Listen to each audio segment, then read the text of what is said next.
स्वामीचरित्र सारामृत अध्याय 17वा। ह्या अध्यायामध्ये 2 ओळी आहेत। तर त्या ओळी अशा आहेत, छेलीखेडे ग्रामात प्रथम स्वामी प्रगट होत, विजयसिंग नामे भक्त गोट्या खेळे त्यासवे।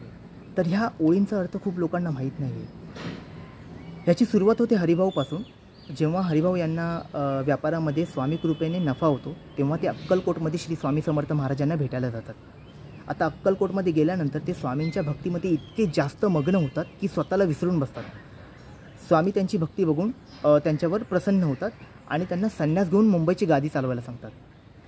आता संन्यास हा शब्द ऐकल्यानंतर हरिभाऊंच्या डोळ्यात पाणी येतं आणि ते रडायला लागतात। स्वामी त्यांना म्हणतात, अरे रडतोस काय वेड्या, माझे पोट बघ किती मोठे आहे, याच्यावर हात ठेव। हरिभाऊ स्वामींच्या पोटावर हात ठेवतात। आता पोटावर हात ठेवल्यानंतर हरिभाऊंना त्यांना त्यांचे मागचे जन्म आठवतात।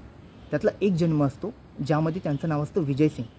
पंजाबमध्ये छेलीखेडे म्हणून एक गाव आहे, तिथे त्यांचा जन्म होतो। तिथे विजयसिंग लहान असताना एका ठिकाणी गोट्या खेळायचे। तिथे एक गणपती बाप्पाची छोटीशी मूर्ती असायची। गोट्या खेळायला विजयसिंग बरोबर दुसरं कोणी नसायचं, म्हणून ते गणपती बाप्पाबरोबर गोट्या खेळायचे। आता गणपती बाप्पाचा डाव कोण खेळणार, म्हणून विजयसिंग स्वतः गणपती बाप्पाचा पण डाव खेळायचे। मग एक दिवशी ना विजयसिंग वैतागतो आणि गणपती बाप्पाच्या मूर्तीसमोर जातो आणि अट्टहास धरतो की आज मला काहीच माहीत नाही बाप्पा, तुम्हाला आज इकडे यावं लागेल आणि आज माझ्याबरोबर गोट्या खेळाव्या लागतील, मला काहीच माहीत नाही।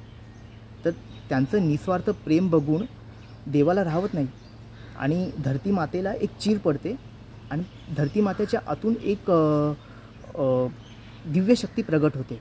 ती दिव्य शक्ती म्हणजे श्री स्वामी समर्थ महाराज। स्वामी समर्थ महाराज हे विजयसिंगला प्रसन्न होऊन आशीर्वाद देतात आणि एक वचन देतात की येणाऱ्या पुढच्या जन्मामध्ये मी तू माझा पुत्र म्हणून ओळखला जाशील आणि लोक तुला स्वामीसूत म्हणून हाक मारतील।